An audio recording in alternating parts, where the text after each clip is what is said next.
जीवन बहुत छोटा है और इस छोटे से जीवन के अंदर हमारे रिश्ते बहुत हैं। कई बार चलते चलते उन रिश्तों की अहमियत को हम भूल जाते हैं और हमारे शास्त्रों में ऐसे बहुत सारे किस्से हैं जो हमें हमारे रिश्तों की अहमियत को समझाते हैं। इन्हीं शास्त्रों में से एक सुंदर कहानी आज मैं आपको सुनाने जा रही हूँ, जो महाभारत युद्ध के समय की बात है।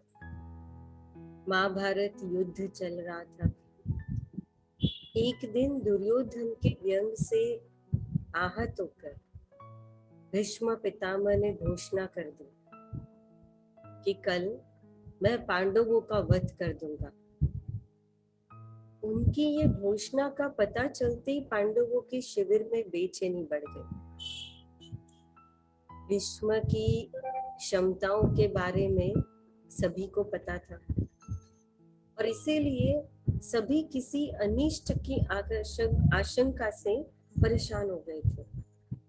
तब श्री कृष्ण ने द्रौपदी से कहा, अभी मेरे साथ चलो। श्री कृष्ण द्रौपदी को लेकर के सीधा भीष्म पितामह के शिविर में पहुंच गए। शिविर के बाहर खड़े होकर उन्होंने द्रौपदी से कहा, अंदर जाकर पितामह को प्रणाम करो। द्रौपदी ने अंदर जाकर पितामह को भीष्म को प्रणाम किया तो उन्होंने अखंड सौभाग्यवती भव का आशीर्वाद दे दिया। फिर उन्होंने द्रौपदी से पूछा कि वत्स, तुम इतनी रात में अकेली यहाँ कैसे आई हो? क्या तुमको श्री कृष्ण यहाँ लेकर आए? तो अब द्रौपदी ने कहा, हाँ, और वे कक्ष के बाहर खड़े हैं। तब भीष्म भी कक्ष के बाहर आ गए और दोनों ने एक दूसरे से प्रणाम किया।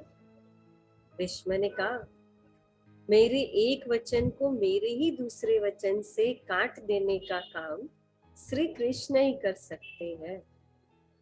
शिविर से वापस लौटते समय श्री कृष्ण ने द्रौपदी से कहा, तुम्हारे एक बार जाकर पितामह को प्रणाम करने से तुम्हारे पतियों को जीवन दान मिल गया है।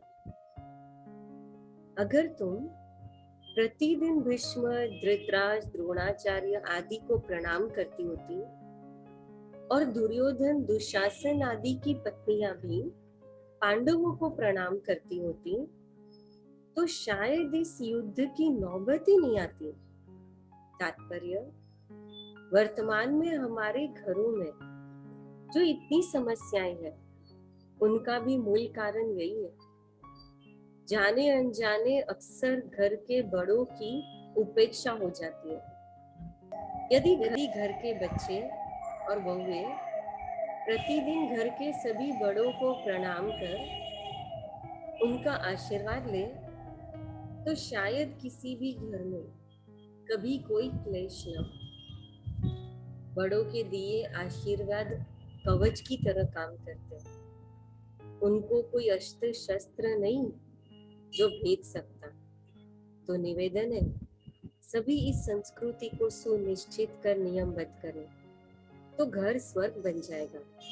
क्योंकि प्रणाम प्रेम है, प्रणाम अनुशासन है, प्रणाम शीतलता है, प्रणाम आदर सिखाता है, प्रणाम से सुविचार आते हैं, प्रणाम झुकना सिखाता है, प्रणाम क्रोध मिटाता है, प्रणाम आंसू धो देता है, प्रणाम अहंकार मिटाता है, प्रणाम हमारी संस्कृति है।